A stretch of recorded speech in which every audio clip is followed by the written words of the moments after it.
Wednesday to me anyway, which means breakfast for dinner night in the Leslie house. So of course this is a recipe you could use for breakfast, brunch, or breakfast for dinner night like us. So we're keeping the fall trend going right now. So I'm gonna do a kind of a take on a caramel apple stuffed French toast with a little bacon and some eggs and of course some coffee, because I cannot have breakfast without coffee. So let's get started with this recipe. I hope you like it. It's gonna be delicious.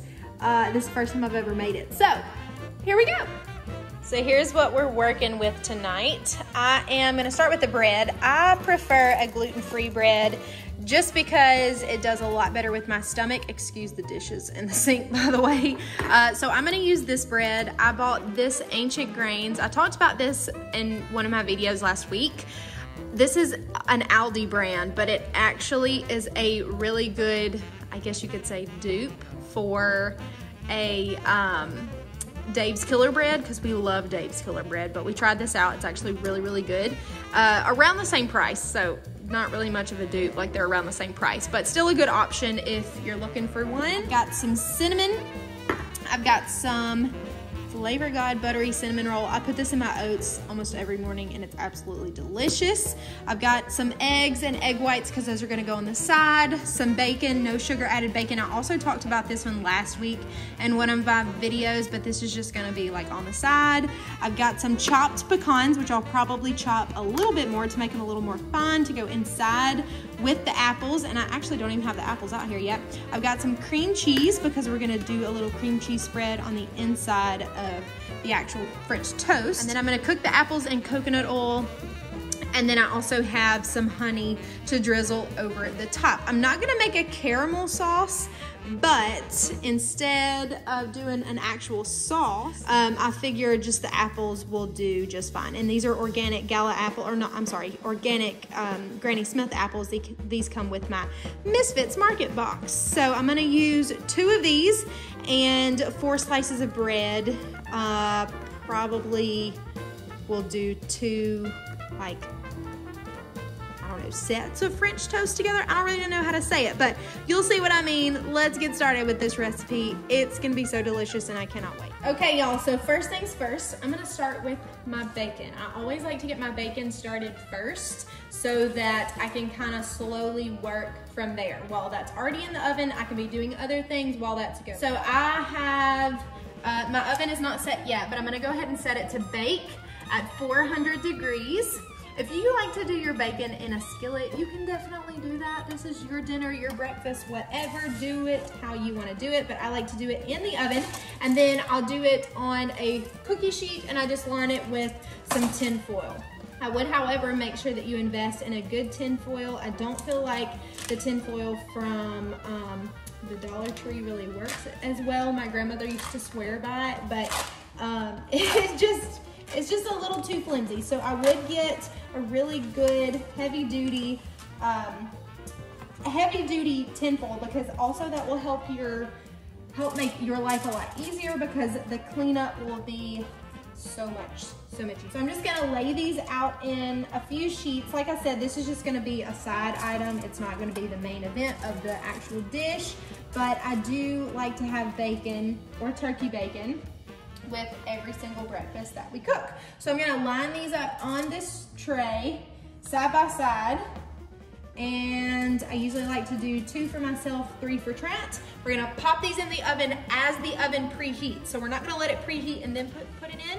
So for my oven, I like to go ahead and set it, and then as it's preheating, I get my bacon set out in sheets just like this. So I lay them side by side, and they're not gonna like cook together or anything. They're, you know, of course it's bacon, it's gonna shrink a little bit, but I lay them side by side, and then as it's continuing to preheat, I'm gonna go ahead and add it on my second rack from the bottom, or the bottom rack.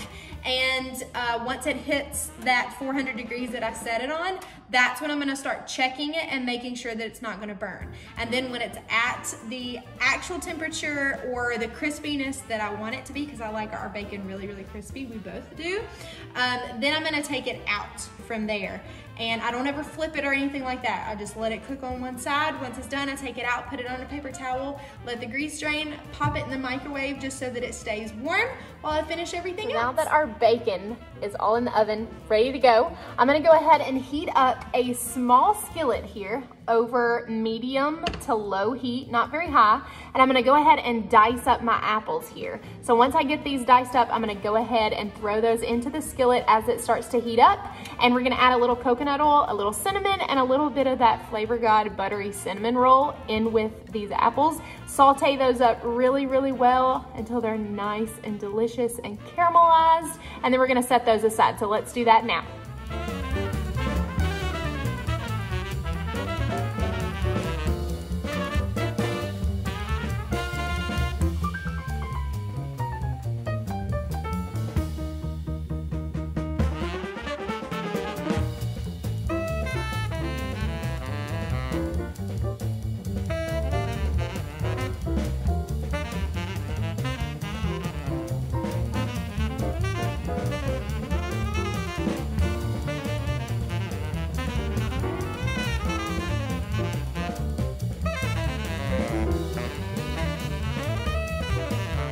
So it's really hard to do this with one hand, so I commissioned a little bit of help. So I've got both of my apples diced up, and I decided that I did need a little bit more of my coconut oil, so I added probably another tablespoon, maybe even 2 tablespoons to it, because I didn't really add a ton, but I want these to get nice and softened and tender. So I'm gonna turn the heat up to a little bit above medium heat, not too much, and I'm gonna let these hang out. I'm gonna put a lid on top of the skillet and let it kind of cook down. So I'm gonna press them down just a little bit. So I'm gonna put a lid on top, and then I'm gonna check them every few minutes, probably 2 to 3 minutes, and stir, but just to make sure that they're not gonna burn. One thing I am gonna do, or I did do already, is I took the cream cheese out of the fridge, and I'm putting this on the counter. I'm not gonna do anything to it. I'm just gonna sit it on the counter and let it soften up a little bit before I use it. That'll make it a lot easier to use. So I took some of my pecans, chopped pecans, and chopped those up a little bit more, just to make them a little more fine. They're still, you know, pretty rough pieces, but that's exactly what we want. So I put those in a little bowl, and this is about 1/4 of a cup, not that much. And I'm gonna add about a teaspoon, let's go ahead and open this all the way up, of this Flavorgod buttery cinnamon roll. So I'm gonna add about a tablespoon of that in with pecans, and then about a tablespoon, maybe a little bit less, of this. And I'm gonna add this into the apples after they start to cook really well. So I'm gonna toss these up just a little bit, kind of make them a little like pralines maybe, without being cooked. So I'm gonna leave those there, and then once the apples are starting to tenderize really, really well and get nice and soft, then I'm gonna add those in. So our apples are getting nice and tender. We got coffee going too, so that is the sound that you're hearing, but they're getting nice and tender. They almost look like they're pickled a little bit, I don't know why, but they're getting nice and tender. So I'm gonna go ahead and add our apples and our spices, or excuse me, our pecans and spices in. And we're gonna start stirring that up to make sure that everything gets incorporated. I'm gonna go very slow though, because this is a smaller skillet. And I'm gonna keep letting these cook for probably another 5 minutes. I don't want them to cook too long and be like applesauce, but I do want them to continue to cook. Now I'm not gonna add the lid back onto my skillet. I just wanted them to get nice and steamy for just a few minutes, and now that they've done that, I'm gonna leave the lid off and let these continue to cook just like this, mixed in with the pecans and the spices, but it smells really good. It smells like fall. All right, so we're gonna let this hang out. We're gonna get ready to start our French toast, and our bacon is just about ready to come out of the oven. Okay, so I'm gonna go ahead and turn off my oven because the bacon is ready. Now this is a personal preference. You do your bacon to the crispiness that you want, but we like ours really, really crispy. So immediately as soon as I take it out of the oven, I'm gonna peel them off and put them right on top of a paper towel. You could also do this on top of a wire rack if you have one of those. I do have one of those, but we just prefer to do it this way because it works just as well. next thing that we're gonna do is we went ahead and turned the apples and the pecans completely off, but I'm gonna leave them on the heat because I want them to stay warm. You could take them off the heat if you wanted to and put them in a bowl, cover them with some tin foil to keep them warm, but I'm just gonna leave them right here, but I completely turned the heat off. Now I've got a cast iron skillet, or you could use a deep skillet, doesn't really matter what you use, and I've got it on about medium heat. It's slowly starting to warm up. So as we do this, we're gonna start getting our French toast prepared. All right, we're gonna start with our French toast bread. I like to keep our bread in the freezer because we just don't eat bread super fast. So I like to keep it in the freezer. How many pieces of toast would you like? Two's good. Two's good, okay. So we're gonna do 2 pieces because this is a stuffed French toast, and then I'm gonna do 2 pieces of the gluten-free bread. So I'm gonna go ahead and take 2 pieces of this out. We'll set this to the side, and we're gonna start on our little concoction for the French toast.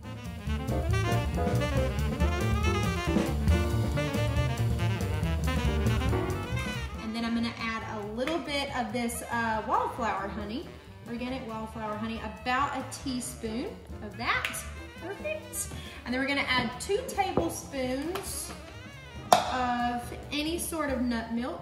It's up to you. And I'm coming back with the buttery cinnamon roll Flavorgod. So I'm gonna sprinkle about a teaspoon of that inside, and then I've got some organic vanilla. So I'm gonna do 1 little capsule of that, which would be about a half a teaspoon to a teaspoon.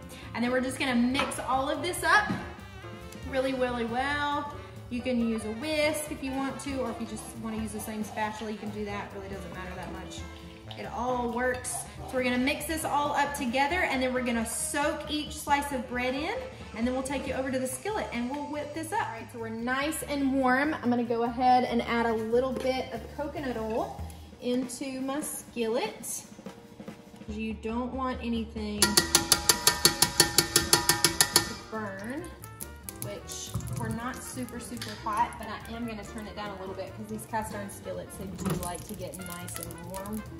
And then I'm gonna take each slice of bread into our little milk bath here, milk and egg bath. I'm gonna flip it around, make sure it gets really good and coated, and then we're gonna drip off any of the excess, just like that. We're gonna lay them right on inside. We're gonna do the same thing with the other slice of bread.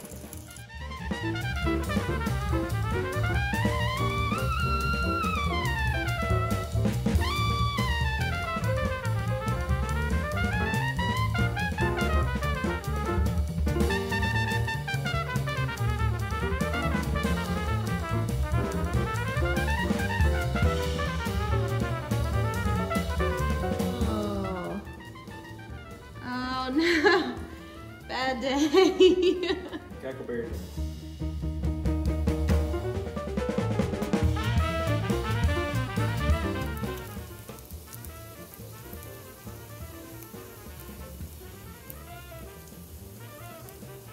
Everything's all done, so here's how this is gonna go.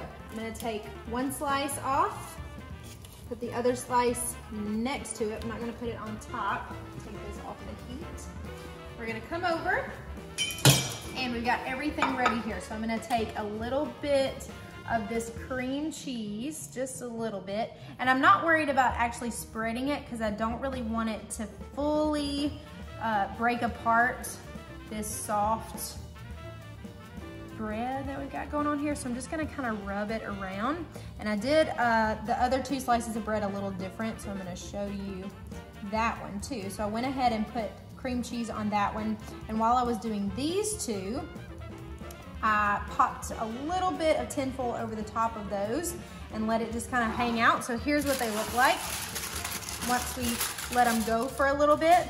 And then that will soften it up to almost like a butter texture. So 2 different directions you can go with this. It's totally up to you. I'm gonna add a little bit of this one on mine. I feel like I gave you a lot. I know you're not gonna mind. Okay, so we've got both of our slices there. Now I'm gonna take my apples and pecans that I have. I'm gonna scoop it out, lay it right on top of 1 slice. Not on both, just on 1 slice.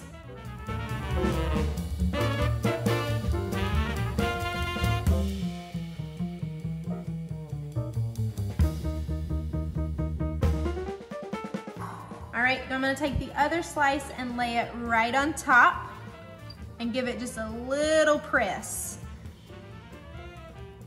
Because I wanna make sure everything kind of goes in together. And then the only other thing we have to add to this is a little drizzle of honey, or you could add caramel on top if you wanted to, homemade caramel. But this is a healthy version of caramel apple French toast, so stuffed French toast. It looks absolutely delicious. We're starving. We're gonna get some coffee with this, and we hope you enjoyed this recipe. I'll have the recipe posted in the description below. But if you enjoyed this, please share it with a friend. Let them know, see what they think about it. You try it, let us know what you think about it. We hope you have a great rest of your weekend, and fuel up. We'll talk to you soon.